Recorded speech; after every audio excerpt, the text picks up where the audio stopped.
should කියන එක යුතුයි කියලා තමයි ගොඩ දෙනෙක් ඉගෙනගෙන තියෙන්නේ.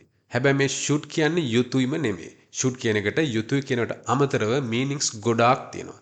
ඉතින් අද අපි බලමු මෙන්න මේ should be යොදා ගන්නා අවස්ථා පහක් ඉංග්‍රීසි වල. මේ ටික දැනගත්තාම ඔයාලට should be ආය වරදින්න ගන්න ඒ වගේම ඔයාලට තේරෙයි should කියන්නේ යුතුයි කියන එකම නෙමෙයි කියලා. හරි. අපි පටන් ගමු. මුලින්ම මෙන්න මේ movie clips ටික බලන්න. She should be fine. He should be fine. Should be fine. It should be okay now. Yeah, well, she should be okay. ඔයාලට ඒක ඇහුණද should be fine, should be okay අන්න ඒ වගේ වචන කියවෙනවා. එතනදී ඔයාලට හිතෙන්නේ එයා හොඳින් විය යුතුයි, ඔහු හොඳින් විය යුතුයි, ඔහු okay යුතුයි ඒ වගේ කියලාද? නෑ. එතනදී යුතුයි කියන එක නෙමෙයි.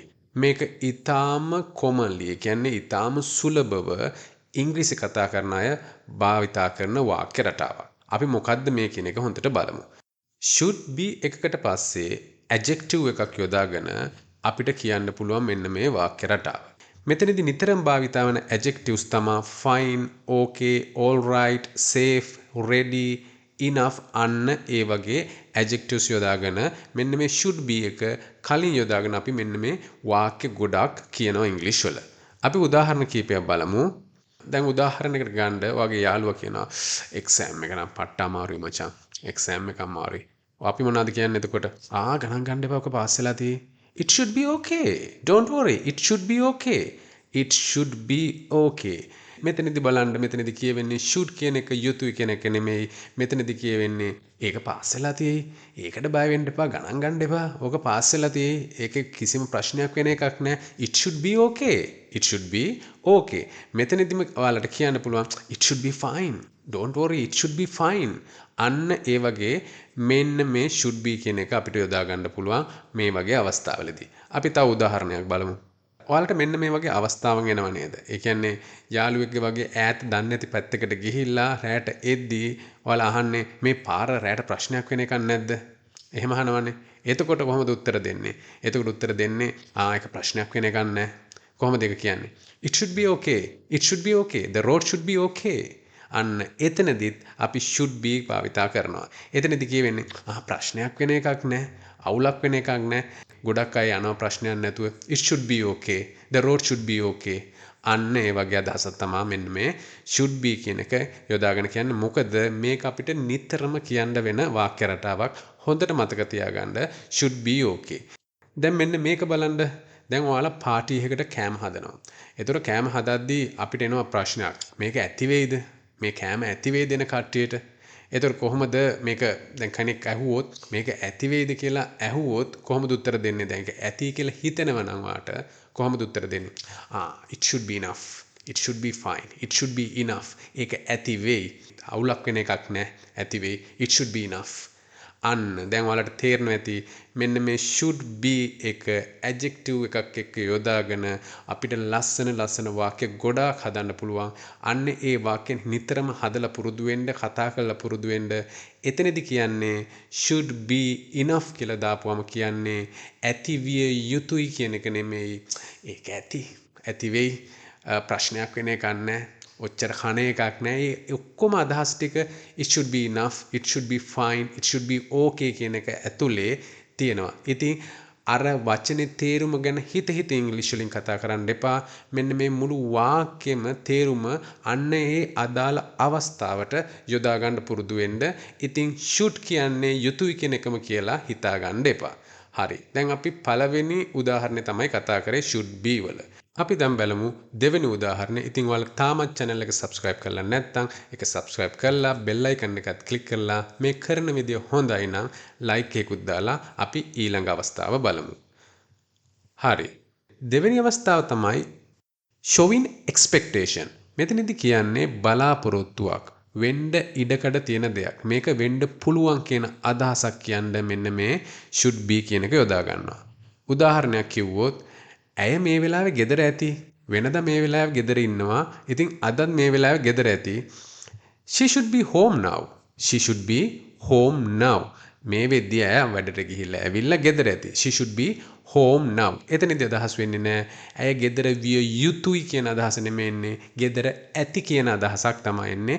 ඒ දෙක ටිකක් වෙනස්. එතන යුතුයි කියන එක කටපාඩම් කරගන්න එපා. She should be home now. She should be home now. They should be happy. They should be happy. එයාලා මැච් එක දින්නා. එහෙනම් ඒ කට්ටිය they should be happy. එයාලා හරිම සතුටින් ඇති.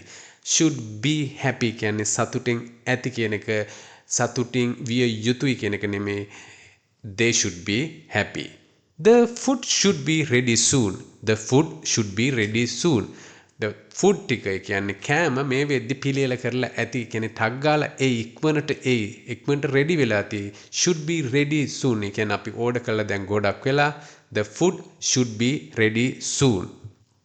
හරි අපි තුන්වෙනි අවස්ථාව බලමු. තුන්වෙනි අවස්ථාව තමයි saying what is right or correct. saying what is right or correct. මොකද්ද මේ කියන්නේ?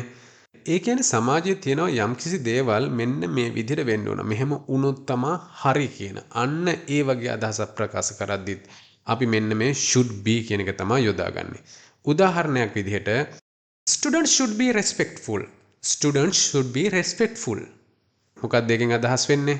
ස්ටුඩන්ට්ස් ලා කියන්නේ ඉගෙන ගන්න ළමයි රෙස්පෙක්ට්ෆුල් වෙන්න ඕන අනිත් අයට. කියන්නේ ගුරුවරුන්ට, ප්‍රින්සිපල්ට, ඒ වගේම දෙමාපියන්ට හැමෝටම රෙස්පෙක්ට් කරන්න ඕන, ගෞරවයෙන් ඉන්න ඕන කියන අදහස තමයි students should be respectful කියන එකෙන් එන්නේ.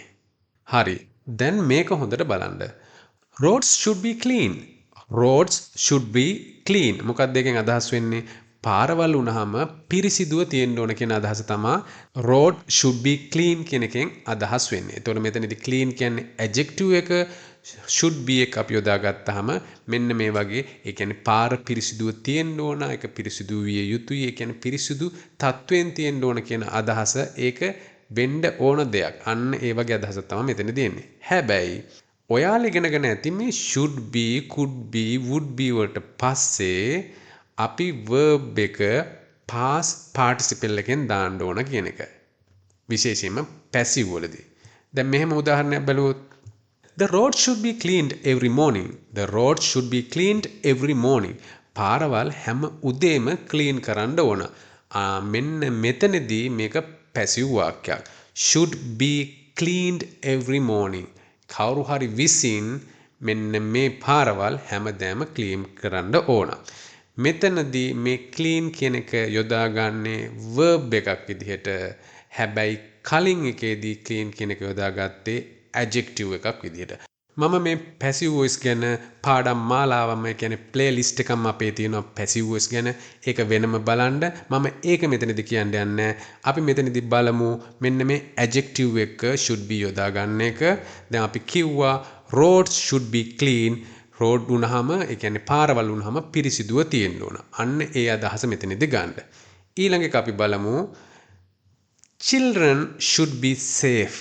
children should be safe. මොකක්ද ඒ කියන්නේ? ළමයි ආරක්ෂාකාරී විය යුතුයි. ළමයි ආරක්ෂාකාරී වෙන්න ඕන. එයාලව පරිස්සම් කරගන්න ඕන කියන එක අදහස තමයි children should be safe කියන එකෙන් අදහස් වෙන්නේ. මෙතනදිත් බලන්න මේ safe කියන එක adjective එකක් විදිහට තමයි use වෙලා තියෙන්නේ. හරි. අපි ඊළඟ අවස්ථාව බලමු මේ should be යොදා ගන්න එක. ඊට පස්සේ අපිට should be යොදා ගන්න පුළුවන් should be එක verb එකේ ing form එකත් එක්ක. අපි මෙන්න මේ උදාහරණ ටික බලමු. They should be waiting outside. They should be waiting outside. මොකද්ද මේ කියන්නේ? මේකදී අදහස් වෙන්නේ ඒගොල්ලෝ එළියේ බලාගෙන ඇති මේ වෙද්දි අපි එනකම් බලන් ඇති. They should be waiting outside. අන්න ඒ වගේ අවස්ථාවකදී මේ should be කියන එක බලාගෙන ඇති, එහෙම වෙන්න ඇති, මෙන්න මේ මොහොතේ එහෙම වෙන්න ඇති කියන එක අදහස් වෙනවා. ඒක නිසා මේකත් හොඳට මතක තියාගන්න. They should be waiting outside. එහෙම නැත්නම් he should be sleeping. He should be sleeping. එයා නිදි ඇති. එයා මේ වෙද්දි නිදි ඇති. he should be sleeping. මේ වෙලාවට එයා සාමාන්‍ය නිදිනවා. ඒක නිසා දැන් මෙයා නිදි ඇති.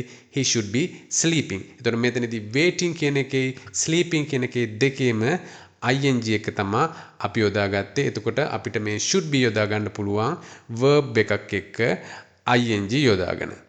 she should be studying now. She should be studying now. ඇය මේ වෙද්දී ස්ටඩි කර ඇති. ස්ටඩීන් ing යොදාගෙන අපි එතනත් යොදාගත්තා. හරි. අපි අවසාන අවස්ථාව බලමු මෙන්න මේ should be යොදා ගන්න. අපිට should be යොදා ගන්න පුළුවන් location එකක් එක්ක. උදාහරණයක් බැලුවොත් dad should be in the kitchen. dad should be in the kitchen. කෝ තාත්තා. තාත්තා කලින් මේ ටිකකට කලින් kitchen එකේ හිටියා. he should be in the kitchen. dad should be in the kitchen. එයා kitchen එකේ වෙන්න ඇති. එයා මේ වෙද්දි kitchen එකේ ඇති. අන්න ඒ වගේ කියන්න මෙන්න මේ should be කියන එක යොදා ගන්න. dad should be in the kitchen. කොහොමද යතුරු ටික? Keys should be on the table. Keys should be on the table. යතුරු ටික table එකේ වෙන්න ඕන. table එක උඩ වෙන්න ඕන. මම කලින් දැක්ක table එක උඩ තියෙනවා. අපි හැමදාම තියෙන එතන keys should be on the table. ඔහු වැඩ කරනවා ඇති. ඔහු වැඩ පළේ ඇති. කොහොමද ඔක කියන්නේ? ඕක කොහොමද කියන්නේ කියන එක comment section එකේ දාලා තියන්න. මම හිතනවා ඔයාලට මේ පාඩම හොඳට තේරුණා කියලා. අදින් පස්සේ මේ should be කියන එක වරද්ද ගන්න බෑ. අරකට උත්තරෙත් comment section එකේ දාලා තියන්න.